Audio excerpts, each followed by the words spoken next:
எல்லோருக்கும் வணக்கம். மேடையில் இருக்கிற எல்லா பெரியவங்களுக்கும் வணக்கம். உண்மையிலே தயாரிப்பாளர் கிடைக்காம தன்னுடைய கதையை தேடிட்டு அழிஞ்சிட்டு இருந்தேன் மாரி செல்வராஜ் எனக்கு தயாரிப்பாளராகவே வந்திருக்கிறது ரொம்ப சந்தோஷம்.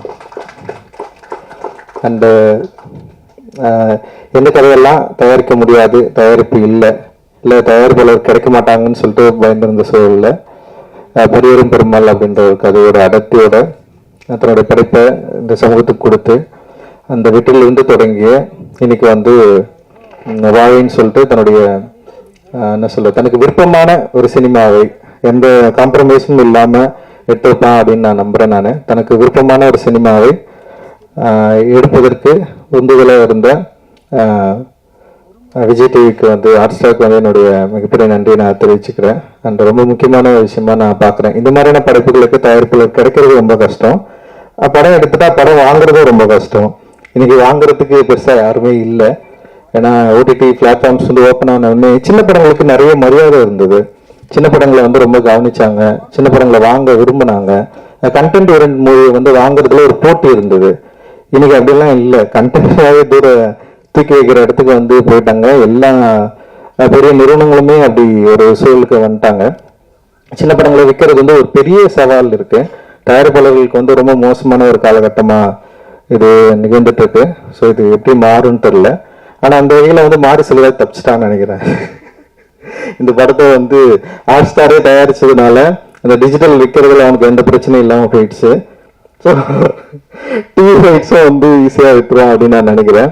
ஸோ தயாரிப்பெல்லாம் இருக்கிறதுல எனக்கு இருக்கிற பிரச்சனையே நான் இங்கே ஷேர் பண்ணிக்கிறேன். அண்ட் கண்டென்ட் ஓரியன்டா இந்த மாதிரி ஒரு படத்தை எடுக்கிறப்போ என்னன்னா ரொம்ப முன்முடியோட இது எங்களோட சேட்டலைட்டுக்கு இது ஒத்து வராது, எங்க சேனலுக்கு இதெல்லாம் பார்க்க மாட்டாங்க அப்படின்னு சொல்லிட்டு ரொம்ப முன்முடிவா இன்னைக்கு பெரிய நிறுவனங்கள் ரொம்ப ஸ்டப்பனா தயாரிப்பாளர்களுக்கு சப்போர்ட்டே பண்ணாம பெரிய பிரேக் போட்டுட்டு இருக்காங்க. அண்ட் இது எப்படி சரியாகும்னு எனக்கு தெரியல. நிறைய தயாரிப்பாளர்கள் அற்புதமான சினிமாவை வச்சுக்கிட்டு நல்ல திரைப்படங்களை எடுத்துட்டு ரீச் பண்ண முடியாத ஒரு சிக்கல் இன்னைக்கு இருந்துட்டு இருக்கு. ஸோ இந்த சூழல் மாறும் அப்படின்னு நான் நினைக்கிறேன். இந்த சூழல் மாறி இன்னும் ஆரோக்கியமான சினிமாக்களை திரையரங்கு மட்டும் இல்லாம டிவி அண்ட் டிஜிட்டல் பிளாட்ஃபார்ம்ஸ்க்கு ஈஸியாக இன்னும் ஆரம்பத்தில் அப்படி இருந்தது. இப்போ திடீர்னு டோட்டலாக அதெல்லாம் மாறிடுச்சு. ஸோ அது திரும்பவும் சரியான நிலைக்கு வரும் அப்படின்னு நான் நினைக்கிறேன். ஸோ அது ஹாட் ஸ்டார் நிறுவனர்களுடைய முன்னாடியே சொல்றதுல ரொம்ப சந்தோஷம். அண்ட் இது இட் இஸ் நாட் லைக் இது ஒரு விமர்சனம் கிடையாது, ஒரு டிஸ்கஷன் தான். இன்னைக்கு என்ன நடந்துட்டு இருக்கு அப்படின்றத நம்ம ஓப்பனாக பேச வேண்டியது இருக்கு. அண்ட் இந்த திரைப்படம் பொறுத்த வரைக்கும் வாய்க் சந்தோஷ் நாராயணுடைய மியூசிக்ல பயங்கரமா வந்திருக்கு. அண்ட் தி செம சூப்பரா பாடியிருக்காங்க. அண்ட் சந்தோஷ் ரொம்ப நாள் கழிச்சு நான் மீட் பண்றேன். சூப்பர் மேம், ரொம்ப சந்தோஷம் உன்னை பார்க்கறதுல. அண்ட் வாய் நிச்சயமா சந்தோஷ்க்கும் மாரி செல்வராஜுக்கும் இன்னும் நெருக்கமான ஒரு படைப்பாக இருக்கும் அப்படின்னு நான் நம்புறேன். ரொம்ப க்ளோஸான ஒரு படைப்பாக இருக்கும் அப்படின்னு நான் நம்புறேன். இது மக்களுக்கு ரொம்ப பிடிக்கும் அப்படின்னு எனக்கு தோணுது.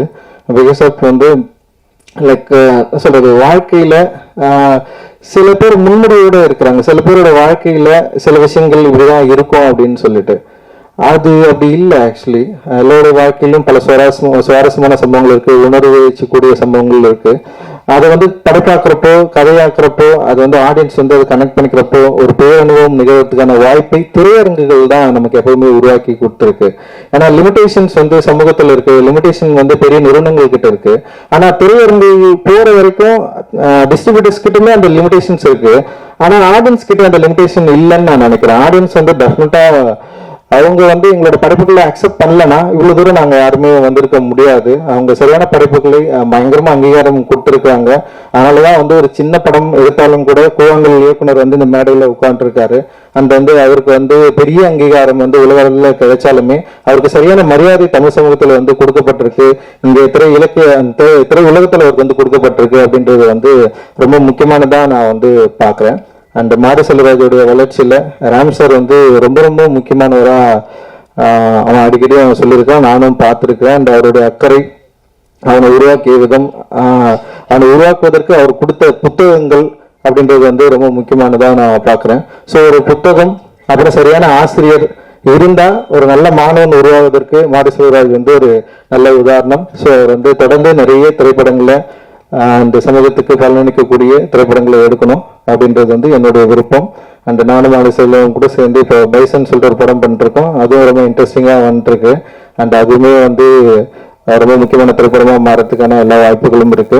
அந்த எல்லாருக்கும் வாழ்த்துக்கள். மேடையில் இருக்கிற எல்லாருக்கும் என்னுடைய நன்றிகள், மகிழ்ச்சி. நன்றி. ஜெய்பீம். யாரும் வந்து ஒரு ஈவெண்ட்டுக்கு வரும்போது எமோஷ்னலாக இருக்கும். எனக்கு வந்து இந்த சாங் பார்க்க ஆரம்பிச்சதுலேருந்தே கொஞ்சம் ரொம்ப எமோஷ்னலாக தான் இருந்தேன். ஏன்னா எல்லாம் ஃப்ரெண்ட்ஸ் எல்லாருமே வந்திருக்காங்க. அண்ட் இது ரொம்ப ஸ்பெஷல் ஃபிலிம். நிறைய இடத்துல சொல்லியிருக்கேன். பரியரும் பெருமாளில் இதே மேடையில் நான் சொன்னேன், உங்களுக்கு பிடிச்சிருந்ததுன்னா ப்ளீஸ் இதை எல்லாருக்கும் சொல்லுங்கன்னு. எனக்கு வாழைக்கு அதே விஷயம் கண்டிப்பாக உங்களுக்கு சொல்லணும். 2011 வந்து நானும் ரஞ்சித் வந்து ஒரு ஹாஸ்பிட்டலில் நின்று ஒரு 6 லட்சம் இருந்தால் அந்த படத்தை எப்படியாவது நம்ம வாங்கி ரிலீஸ் பண்ணிடலாம், அந்த மாதிரி ஒரு லெவலில் வந்து அட்டகத்தி பற்றி பேசியிருந்தோம். அப்போ 6 லட்சம்ன்றது வந்து ஒரு 60 வருஷம் ஆனாலும் வர முடியாத ஒரு பணமாக இருந்தது எங்களுக்கு. அந்த இடத்துலேருந்து ரஞ்சித் அதுக்கப்புறம் ஸ்டுடியோ கிரீன் ஞானவேல் ராஜா அவர்கள் படம் பார்த்தது. நான் அப்படியே சைட்லேருந்து இந்த ஃபாரஸ்ட் கம் படத்தில் எல்லா இடத்துலையும் இருப்பாங்க, அது மாதிரி நான் பார்த்துட்டு இருக்கேன் இவங்க எல்லார் லைஃப்பையும். கபாலி வந்தது. கபாலி வந்தப்போ எனக்கு கால் பண்ணி சொன்னார், எனக்கு என்ன படம்னே புரியல. அப்படியே ஆமாமே சரி சரி அப்படின்னா, அப்போ கொஞ்ச நேரம் கழிச்சு தான் புரிஞ்சுது ரஜினி சாரோட படம் பண்ணுறாருன்னு சொல்லி. அப்போ தானு சாரும் அதில் பயங்கரமாக சப்போர்ட் பண்ணாங்க. அந்த படம் பண்ணும்போது என்கிட்ட வந்து சொன்னார், ரஞ்சித் மாமி உன்னோட டீமெல்லாம் விட்டுறாத, புதுசு புதுசாக நீ பாட்டு ஆள் கூட்டு வந்துடாத, நீ வந்து நீ எப்பயுமே ஒர்க் பண்ணுறவங்களோட ஒர்க் பண்ணு அப்படின்னு சொல்லி சொன்னால் ரொம்ப நான் யூஸ்வலாக அப்படி இருக்கணும்னு ஆசைப்பட்டேன். எனக்கு சொல்லும்போது ரொம்ப எமோஷனலாக இருந்தது. நீங்கள் நம்ம கட்டி பிடிச்சி தேங்க்யூ ரஞ்சித், எனக்கே எப்படி கேட்குறதுன்னு தெரியல அப்படின்னு சொன்னேன். ஸோ அங்கேருந்து அதுக்கப்புறம் பரியரும் பெருமாள் வரும்போது மாமி இந்த மாதிரி படம் இருக்குது நீ பார்க்குறியான்னு சொல்லி மாறி அனுப்பிச்சாங்க. மாறிட்ட நான் பேசும்போது எனக்கு இது வந்து நம்ப முடியாத அளவுக்கு ரொம்ப செமையாக இருந்தது. நான் சொன்னேன், நான் ஒரு பாட்டு பண்ணி தரேன், நீங்கள் அப்புறம் கொஞ்சமாக ஷூட் பண்ணிட்டு வாங்க, அதுக்கப்புறம் நம்ம பார்க்கலாம் அப்படின்னு சொன்னேன். அப்புறம் ஷூட் பண்ணிட்டு வந்தோன்னே அப்போ தான் நான் ராம் சாருக்கு ஃபோன் பண்ணி டார்ச்சர் பண்ண ஆரம்பித்தேன். அவர் ஃபோன் பண்ணி சார் பயங்கரமாக இருக்குது சார். நான் தனியாக நான் கூட்டிகிட்டு இருந்தேன். பரியரும் பெருமாள் வந்தப்போ வந்து ஒரு பிஆர் ஏஜென்சி மாதிரி ஆகிட்டேன் நானே. எனக்கு என்னோட அந்த ஆர்ட் ஃபார்ம் ரொம்ப என்னை ஹிட் பண்ணதுனால நான் எல்லாருக்கிட்டையும் சொல்ல ஆரம்பித்தேன். அண்ட் அது வந்து ஒரு பொலிட்டிக்கல் சேஞ்ச் கிரியேட் பண்ணிச்சுன்னு நான் நம்புகிறேன். அந்த படம் வந்து அந்த படம் நல்லா இருக்குன்னு சொல்லிடணுன்ற கட்டாயத்துக்கே வந்துட்டாங்க. அந்த அளவுக்கு ஒரு மிகப்பெரிய பொலிட்டிக்கல் சேஞ்ச் கிரியேட் ஆச்சு. அதுக்கப்புறம் வந்து அந்த படம் ரிலீஸ் அந்த ஒரு 4 ஃப்ரேம்ஸில் ஒரு ஷோ நடந்தது. ராம் சார் தெரியும், நாங்கள் வந்து மேலே அந்த ப்ரொஜெக்டர் ஏரியாவில் நின்று நாங்கள் 2 பேரும் பயன் அழுகிறோம். அந்த படத்துக்கு நல்ல ரெஸ்பான்ஸ் வந்துருச்சு அப்படின்னு சொல்லி அங்கே எல்லாம் ஆடியன்ஸ் எல்லாம் பயங்கரமாக ரியாக்ட் பண்ணுறாங்க. அந்த ஷோலன்னொன்னே பயங்கரமாக ஃபீல் பண்ணி அழுது. அப்போ நாங்கள் கீழே வந்து ரஞ்சித் வேறு யாராலுமே ப்ரொடியூஸே பண்ணிக்க முடியாது அப்படின்னு சொல்லி, இது வந்து மாமாமே தேட்டரில் எல்லாம் கேட்டாருன்ட்டு கண்டிப்பாக வரும், பயங்கரமாக போகும் அப்படிலாம் சொல்லிட்டு இருந்தோம். அதுக்கப்புறம் இன்னைக்கு திவ்யா ஸ்டேஜ் வரும்போது I think I really got very emotional. அது என்னவோ தெரியல, அவங்க வந்து மாறி அங்கேருந்து அந்த படம் ப்ரொடியூஸ் பண்ணி ரஞ்சித் அவர் ப்ரொடியூஸ் பண்ணி அதுக்கப்புறம் மாறி நல்லா அவர் சூப்பராக அவருக்கு பிடிச்ச படங்களை சூப்பராக கிரியேட் பண்ணி எல்லாத்தையும் அவரே ஃபேஸ் பண்ணி அவர் சொன்ன மாதிரி தான் ஏகப்பட்ட மலை, நான் ஒரு 20 மலை இப்போ ஏறது பார்த்துருக்கேன். அவர் அதெல்லாம் ப்ரொடியூஸ் பண்ணி அதுக்கப்புறம் அதெல்லாம் டீல் பண்ணி அப்புறம் இப்போ ஒரு ப்ரொடியூசராக வந்து அவங்க ஃபேமிலியாகவே எல்லாரும் வந்து இங்கே பண்ணுறதுன்றது it's an amazing achievement. Ranjith, Mari, Ram sir, Thanu sir எல்லாரும் so thankful to you all. And ரொம்ப நான் விஷ் பண்ணணும்னு நினைக்கிறேன் மனசார. அண்ட் இதனால வந்து என்ன ஆகுதுன்னா எங்கள் எல்லாருக்குமே வந்து வெரி பிக் ரெஸ்பான்சிபிலிட்டி.